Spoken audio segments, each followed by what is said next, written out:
दोस्तों ये देखो बरसात इतनी तेज़ हुई है, ये रास्ता है सामने जहाँ से ये नदी बह रही है ना, ये रास्ता है।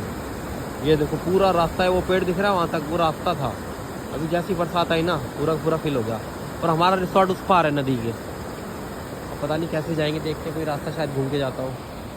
लेकिन इस टाइम पे पूरा रास्ता ये देखो, पानी इतनी तेज़ आया पूरा रास्ता डूब गया। और आगे तक है वो देखो दोस्तों, वहाँ तक।